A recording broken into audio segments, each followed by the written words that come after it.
again! Hey again! Hey! Hey! Oh wow. Woo! Oh my gosh. Hey! Oh gosh. Okay. Oh no. So yeah, we finished off the little bit of that, like, dialogue that was happening when we said goodbye. You didn't really miss an awful lot, it was just Barrett, like, being... Barrett. Yeah. Yeah. Although, I mean... Excuse you? Cat. Our cat's being a moron. Yeah. Well, she's being a cat. I wanted to talk a bit about Barrett in the remake, actually. Okay. Yeah. Because, I really like the way they did Barrett in the remake. Yeah, there's a few, like, hit and miss moments with him, but I think they were, like, intentional and, like, needed to be there. He is a much more, thought out character. He's also very flawed. Yeah. As, you know, all good characters should be. So, yeah. Oh, was that it? Was that the whole thing? No, there was more. But, like, yeah, I like the way he talks more about why he's doing these things. Like, he's constantly trying to change Cloud's mind. Yeah. In this one, he's just like, you don't agree with me? Fine. Get lost. Whereas he's kind of consistently trying to kind of change Cloud's mind about why they're doing what they're doing and getting him to think about why his life is the way it is. He also comes across as a far more influential person than he does in the original. Yeah. Like, especially when, like, So this is something this is something I realised when I was playing through it not long ago after our saves got, like, ruined. Because our PlayStation died, yeah. it's back. But basically, when you're on the train, he actually pulls off his sunglasses for the first time when he's talking to Cloud about, like, why, like, some people can't leave their villages, leave their homes in the slums and stuff like that. And it dawned on me that he pulls off the glasses because I feel like Square knew that they'd made, like, a very empathetic face for Barrett. A very beautiful man. With his, like, wonderful eyes that he uses to his advantage. He is great. He's very charismatic. Oh, absolutely. But he's definitely the kind of character who would...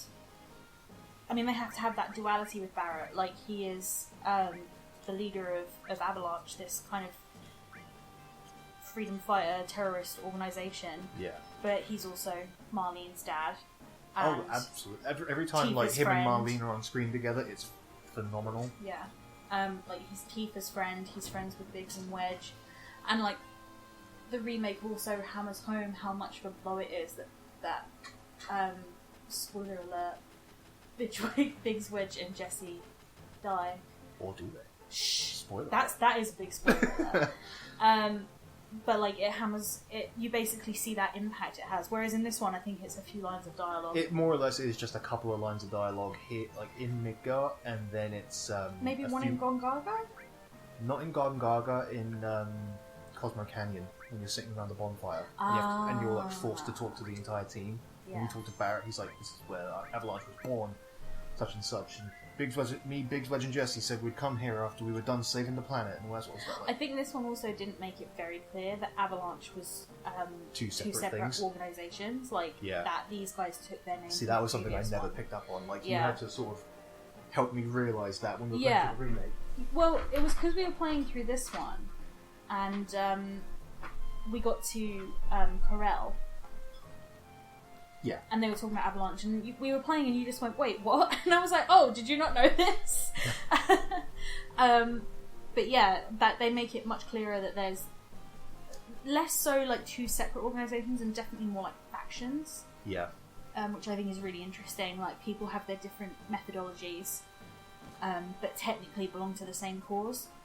It's really good. Yeah. It's good. I like it. And the remake really helped sort of put that into better perspective for me. Because they said it to you rather than making you read it. Yeah, because I've got really horrible information retention when it comes to reading, and that wasn't any better when I was a kid. So some might even say it was worse. They might say that. Like your teachers. Yeah. I mean, I was good at reading. I just wasn't good at keeping it in there afterwards. So just fell out. Yeah. I also prefer the scene on the train in the remake. It doesn't take as long. It's not even just that. It's It's not something they could have done here because the PlayStation wouldn't have been able to cope. Oh, you but mean it with the feels amount like of people on it's the a train? living train. Yeah, it feels like people actually are commuting to work on Yeah. a train, as opposed to that one guy sleeping in the back who lives in the train, and then this one Shinra employee. Yeah. But also they used it as an opportunity to show off, like, how not every employee of Shinra is, like, even if they're, like, devoted to Shinra as a corporation, doesn't necessarily mean that they're completely on board with them. No, and take that from someone who's worked for many companies where that company says, you're part of the family. Oh god, yeah. Like, I've worked for many of those companies aren't places, families. and they tell you that, and they push you and push you and push you, to the point where you almost feel like defending them to the hilt, and you're just like, wait a minute, they are definitely using me. Yeah. and that, again, that's another thing the remake does really well, is they try and explore the whole concept of, like, not everyone who works at Shinra is evil. Yeah. They're literally just working to live. That's one of Barrett's stumbling points as a character. He doesn't see that. No. Even though on the train at the beginning he says about trains only being able to, you know, go one way where the tracks let them, but he affords that to the people of the slums, but he doesn't afford it to the people who are working for Shinra. Yeah, despite the fact that many people in the slums commute to work for Shinra. Like, there's a definite disconnect in how he sees things. Like, he's either got tunnel vision or he can only see what's directly ahead of him. Yeah, because when you take him up into the tower and you see loads of people getting, like, upset and worried about the explosions that are going on, he's got a very kind of, oh, well, they deserve it. And I think it's Tifa who's like, Yeah. And Cloud's also that way a lot of the time as well in the remake. Yeah. Like, first standout bit for me was, there's a quest later on where, like, there's a woman yelling at two Shinra guards because they're not dealing with monsters in the nearby scrap ruins. And he's like, look, they're just doing their job, so just leave them alone. Oh, yeah. And then she's like, well, screw you too. And it's like, okay, well, he has a point. Yeah, like, they're literally just doing what they're paid to do what they're paid to do. They can't just, stop what they're doing to help you with your issues. Yeah, completely agree. Agree. Also, as someone who has worked for many corporations, people do that. Yeah. They're like, why aren't you doing this? Oh, I'm so sorry, the global website is down. Let me fix it from where I am my right computer. Now. Yeah. My computer that barely runs Windows 7 in the office. Give me just a minute. Yeah, so it definitely takes on, like, the capitalism aspect a lot more. Yeah, absolutely. Like, it's definitely getting its message articulated a lot better in the remake. Yeah. But mostly because I think it was here. It was definitely here. Oh yeah, it was absolutely in there.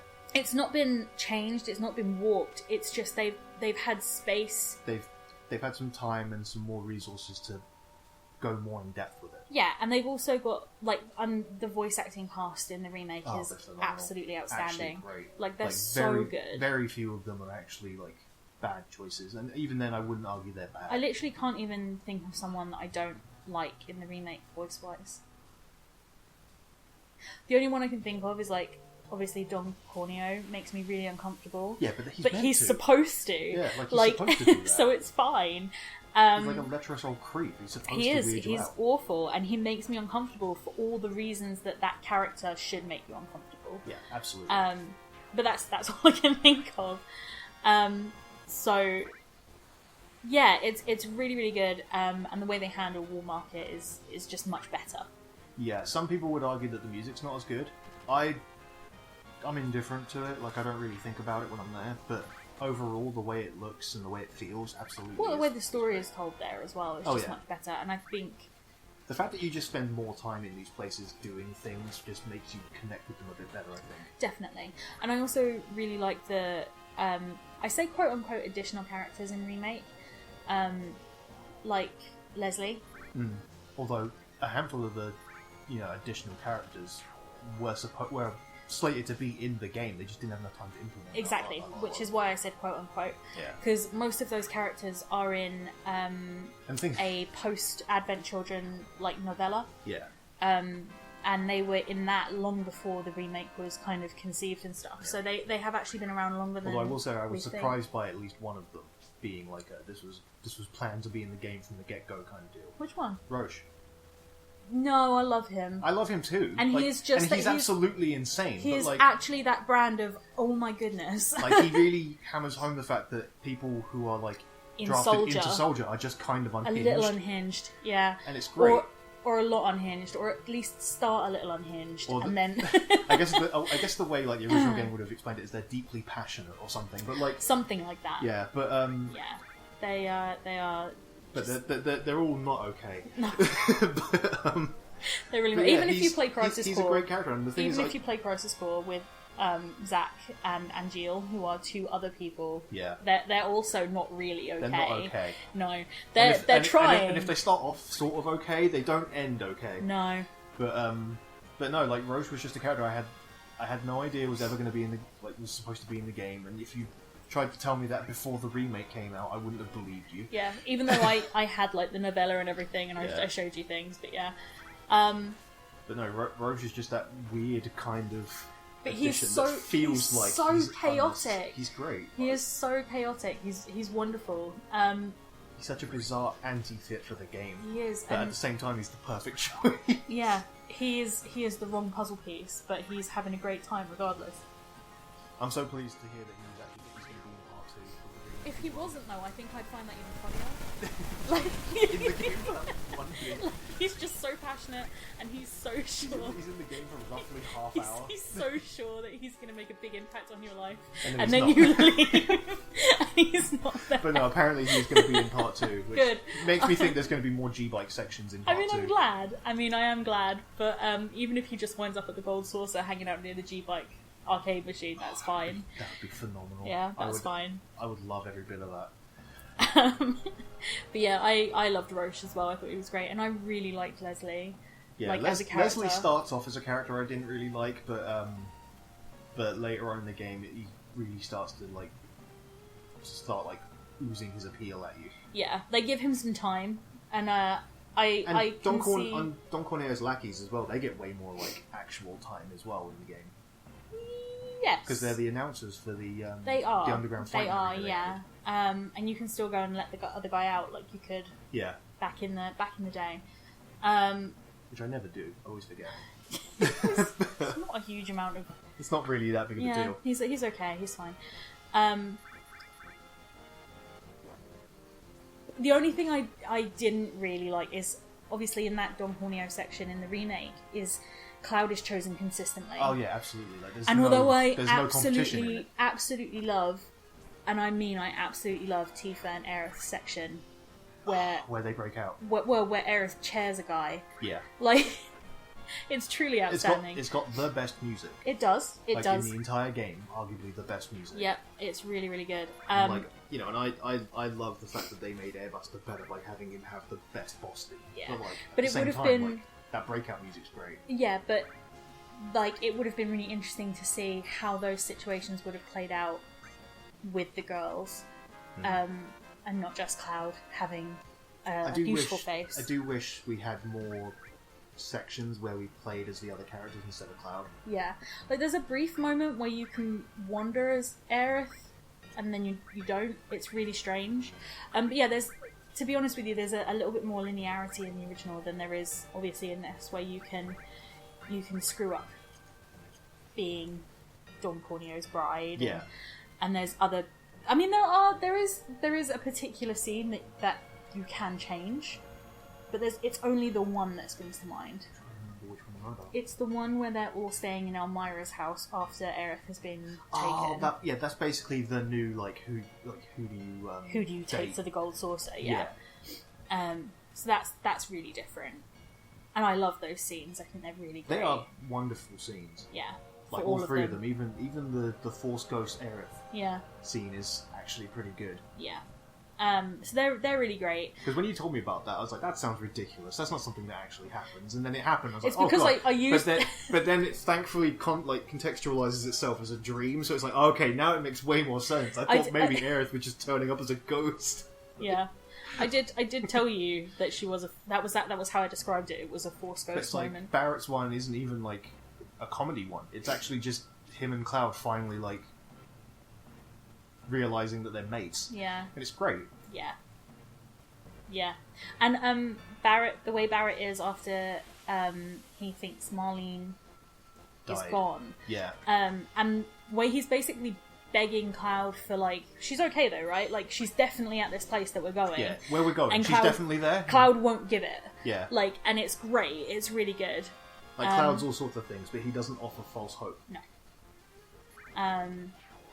Yeah, it's really, really good. It's fantastic. But I do miss the flexibility. Oh, absolutely. I do miss the flexibility. Like, what little flexibility there was in the beginning Mega section of the original Yeah. is more Like, or less not really there in the new one. But they've added a few extra bits here and there. But that's it. The difference in being chosen is Yeah, the only one I can really think of at the moment.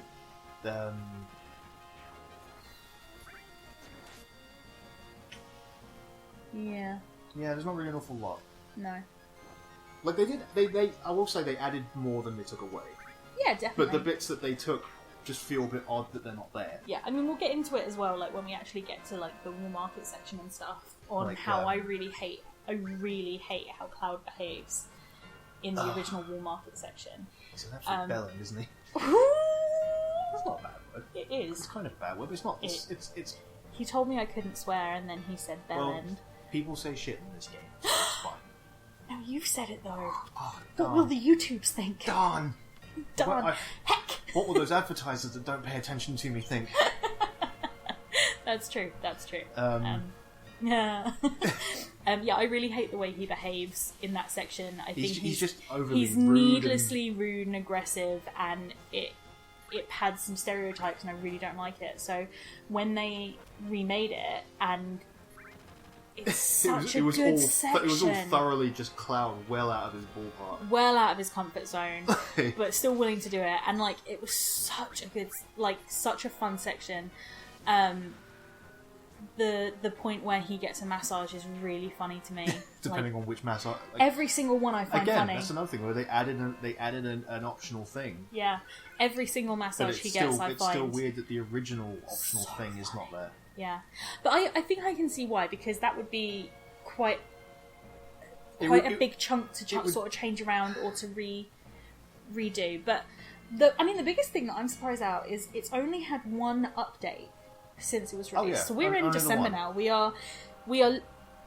It got released in April. It got released in April, like literally a week before your birthday. Yeah. And now we're literally on the cusp of the new year, and it's had the one update. Literally on the cusp of New Year. It's the 31st of December. At time of recording. At time of recording, it is 12:32 a.m. So it's not New Year's Eve.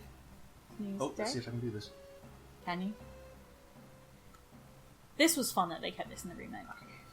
Yeah, they made it way more involved though. I Yeah. can't do it in the remake I very can. reliably. Yeah. Okay, anyway. Oh no, I screwed it.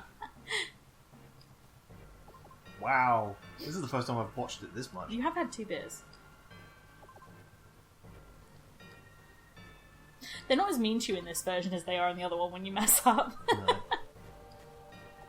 I lost track of what I was doing for a second. No. Wow, I usually get this first try. He every actually time. does. He actually does. This Like, is really funny to watch him It's, struggle. it's not something I like. Oh my god. Would you like me to try? Are you okay? Got it. There we go. Oh, good. Good job. I don't know what was up with my 3 count there. You can't count All to 3. we gotta do is count to 3. What How did I comes screw that after up? 2? Yeah, all we've really done is talk about like the remake and the comparisons to this one and stuff. But in fairness, that's like, it's necessary. Yeah, I feel. I think so.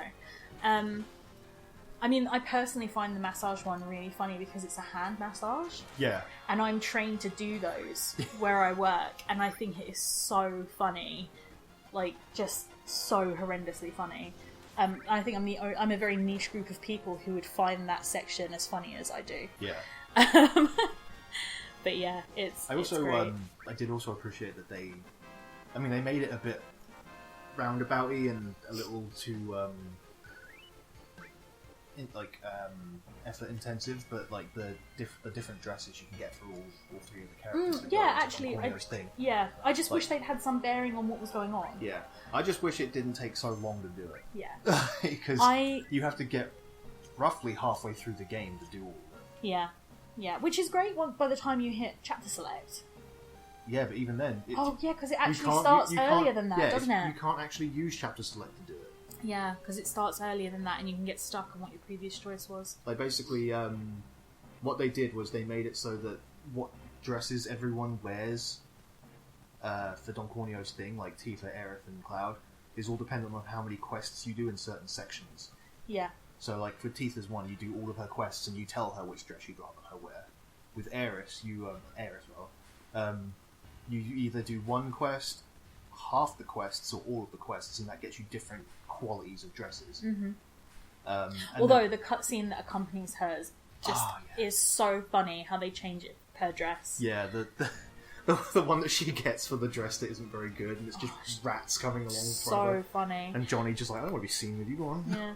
No, and while we're on that segue, what with Johnny getting some more fleshing out is really funny. Like, I knew Johnny was a character going in, but I didn't realise how much they were really going to do with him. Yeah. And, and Yuri Lowenthal, the guy voicing him, does a great job with him as well. Yeah, I love Yuri Lowenthal. He's great. He was a good Peter Parker as well.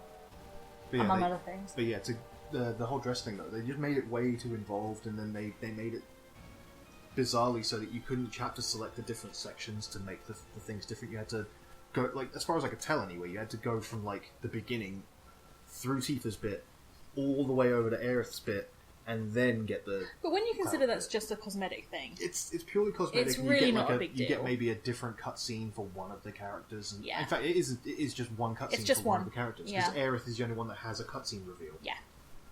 It is, yeah. But yeah... Man, how much this fight has changed as well. God, I love this fight now. I mean, I hate this one, but, like, I love this fight in the remake. It is really so good. Yeah. It's excellent. It's such a better fight. This one is just dumb. Like... I hate when it takes too long. Yeah. But it's... it makes me smile because obviously so much of a game really is the music. Yeah. And I think the thing that makes that fight so engaging is how hype it gets. Oh, it gets so hype. It's so good. And like his model looks better. I don't know why I was going to say that. Absolutely. They're like 30 years apart. Also, there's a lot of build up to him. 20 years apart. In the remake as well. Like, he doesn't just pop out of nowhere, like, when Shinra clicks his fingers, like, this is a new high-tech soldier, boom, airbuster. Like, no, you go through the entire reactor with him being there, and you're, like, dismantling parts of him to make him easier or harder. I also really appreciate the way they change how the president comes into the story. Like, why would he be there in person to be taken away dangerously by helicopter? No, it makes no sense. Like, they know full well that Barrett has a gun attached to his arm. Like, why would they he could literally just lean over the railing and kind of go bang bang and, like, end of game. Do you know what I mean? Because President Shinra is a dude. He is and a guy. That's it, really. Yeah, he is just a like, just he's not a guy. an anime protagonist. He is a dude. He's a pudgy little man. Yeah. Yeah.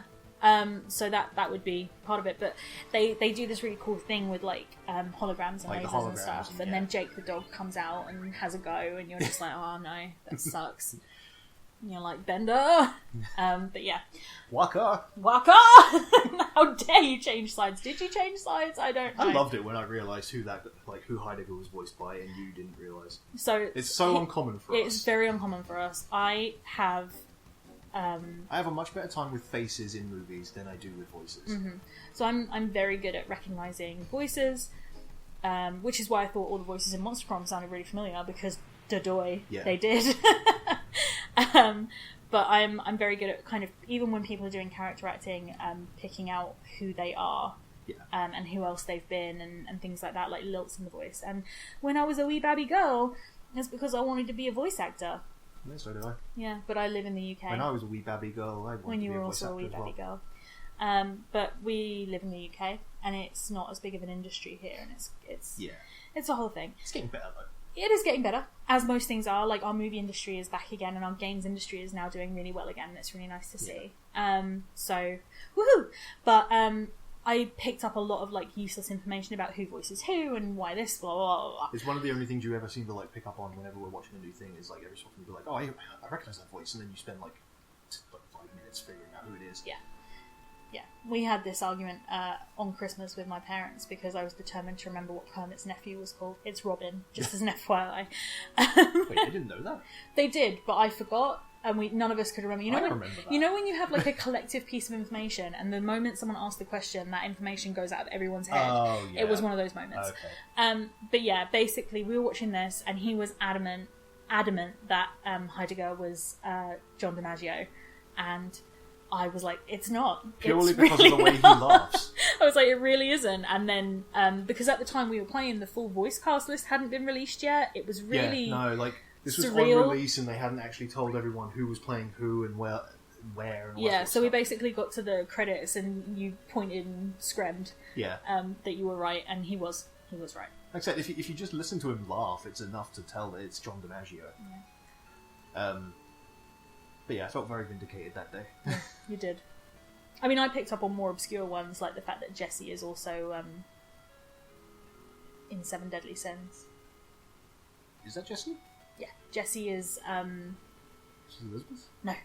No, that's That's Tifa. No, Elizabeth is the granddaughter. Kyrie. They call it Kyrie? Her name's Kyrie. I thought her name was Kyrie. No, Kyrie is from Kingdom Hearts. Oh, yeah. You can get your gamer girl card removed, okay? Oh no. They'll come for you. My name is... Kyrie is Elizabeth. And Jesse's voice is Jericho in Seven Deadly Sins. Ah, okay. Yeah. There you go. Some useless information for you. Who needs IMDb when you have me as a fiancé? Oh, also, another thing. Again, more remake talk, but I love that they actually added in Reno as a small, There's going to be a lot of remake talk. We're not going to hide it. Like I said, until we get out of Midgar, there's going to be lots of remake talk. Even then, it's still going to be like... Oh man, I hope you do this, I hope you do that. Yeah, sorry about that. If you don't want that, but I'm sorry. I love that they added Reno as like a mini-boss fight. Yeah, and he's really good as well. It's like a really good boss fight. Like, one-on-one boss fights are actually quite cool in this game. He's got some really great exposition that he gives that he doesn't give here as well. Yeah. Like, when he's, like, asking Cloud, like, what class are you in? He's like, first. And he's like, yeah, right. Alright, mate. I don't think if you're going to lie convincingly. Yeah. And then, like, when he's, like, chatting and stuff, Reno's like, okay, well, you definitely have that vibe about you. You definitely feel weird enough to be in. Which is really, really funny. Yeah, like, the Turks get a lot more play in the remake. Yeah. And the Turks are so much fun. I really, really love them. And I was bummed out that they were used exclusively as comic relief in Advent Children. Yeah. Like, because they're so cool. And Cat just tried to trip you up. Yep. They're so cool and so badass, but also funny and sassy and have their own motives and things that are going on. They're honestly just great characters in their own right. They are, because they're part of Shinra, but they're also not. Yeah. Like, they have their own vibe. They're weirdly above it. Yeah. What I'm going to suggest, actually, is that we call the episode here. And then we'll get into barrels next. Yeah? Yeah, can do. Yeah. Because we're coming up to half an hour. But yeah, it was nice to see them allowed to be cool again, but also still kind of funny and silly, but maintaining their badassery. Yeah. Yeah. So we'll see you next time. See you guys next time. Okay, bye. Bye.